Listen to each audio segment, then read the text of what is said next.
Bien, en Gualeguaychú concretamente, como en otras ciudades de la provincia de Entre Ríos, se da la particularidad que la población, ¿no es cierto?, gracias a la disposición gubernamental de cuarentena, lo que la gente en su mayor medida, ¿no es cierto?, la población lo ha cumplimentado, se ha logrado y ha tenido como consecuencia que no haya circulación concreta del virus. Son muy pocos los casos que se han contado en la provincia. Esto ha generado que, y en virtud de eso, que los pedidos de salida de prisión domiciliaria de internos de la unidad penal no hayan tenido receptación en su mayoría. Prácticamente no los ha habido. Estoy contando aproximadamente de 70 pedidos, entre 70 y 80 pedidos que se presentaron en el juzgado de ejecución local. Solamente en un solo caso tuvo receptación positiva, y por tratarse de una persona de 83 años de edad y con problemas de salud previos. Es decir, incluso se podría decir que hasta si se quiere, esa prisión domiciliaria podría verse desde otros canales que no fueran los de la pandemia.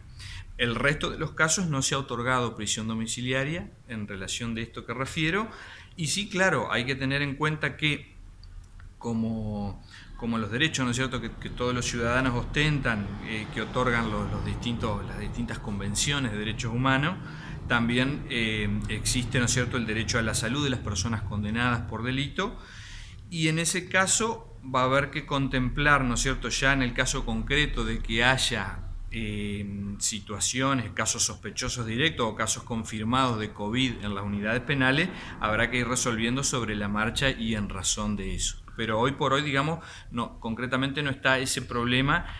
Por lo pronto en el juzgado de ejecución de la ciudad de Gualeguaychú así no se ha visto reflejado. Sí ocurre en la justicia nacional, donde la circulación del virus ha sido diferente, y eso ha llevado por ahí a los organismos, concretamente a los juzgados federales, a conceder en mayor medida estas libertades. Pero en la justicia provincial no se ha visto reflejado, no se ha visto reflejado tal como acabo de referir.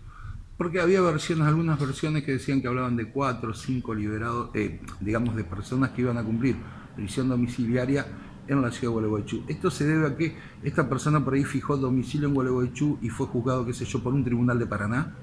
Exactamente, hay casos de personas concretamente condenadas por otros juzgados, incluso están a cargo de otro organismo, como sería el juzgado de ejecución de penas de la ciudad de Paraná, que muy posiblemente ha decidido en alguna que otra medida alguna prisión domiciliaria, y la persona fija domicilio en la ciudad de Gualeguaychú por haber sido oriundo de Gualeguaychú, por tener algún familiar que lo controle en esta ciudad. Por eso se comentó que 4 o 5 personas habían fijado domicilio en la localidad de Gualeguaychú, efectivamente.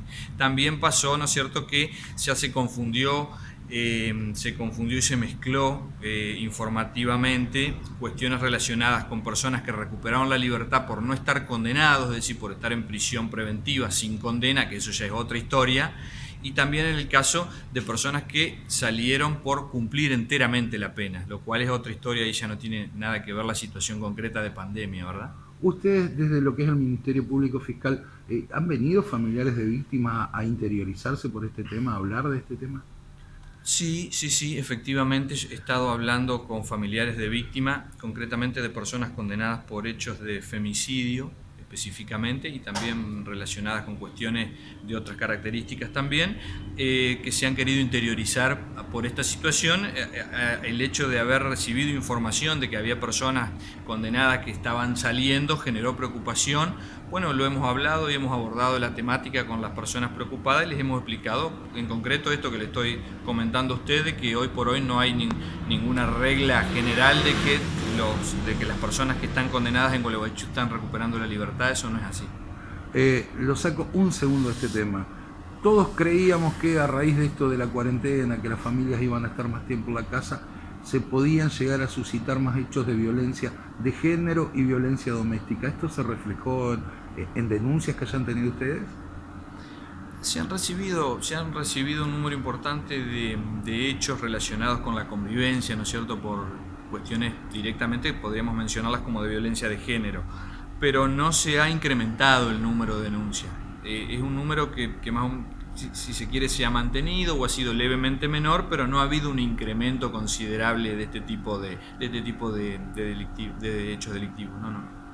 ¿Cómo han tenido que trabajar en estos casos? Pues normalmente con una denuncia de violencia de género, lo primero que se hace es sacar el violento de la casa normalmente. En esta cuestión de la pandemia, ¿se podía hacer eso? Bueno, se ha trabajado con detenciones, con arrestos en jefatura departamental, se ha trabajado con expulsiones del hogar,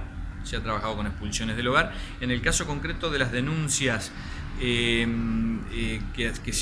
ha habido algún tipo de poderse demostrar, alguna circunstancia que ha hecho que se puedan demostrar estos hechos por parte de las denunciantes y que se ha considerado, ¿no es cierto?, la gravedad de la situación en concreto, se ha tratado de que no continúe la convivencia, ¿no es cierto?, de la persona que aparece como agresor con la denunciante. Se ha tratado de excluir del hogar y también se han dispuesto medidas de arrestos y detención.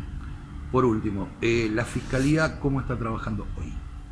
Digamos, atención al público o están trabajando con los protocolos de seguridad que casi todos los lugares se utilizan? Claro, si bien se trabaja con protocolos de seguridad y de salubridad, lo cierto es que se está trabajando, podríamos decir, prácticamente casi normalmente, con la excepcionalidad, ¿no es cierto?, del caso, que se trata de evitar la aglomeración de gente o los contactos directos de persona a persona, pero siempre manteniendo, ¿no es cierto?, lo que se llama la distancia social y con los cuidados del caso, tanto del personal, los escribientes, ¿no es cierto?, que trabajan para Fiscalía, como los operadores judiciales, pero se está trabajando, podríamos decir, y casi que con normalidad.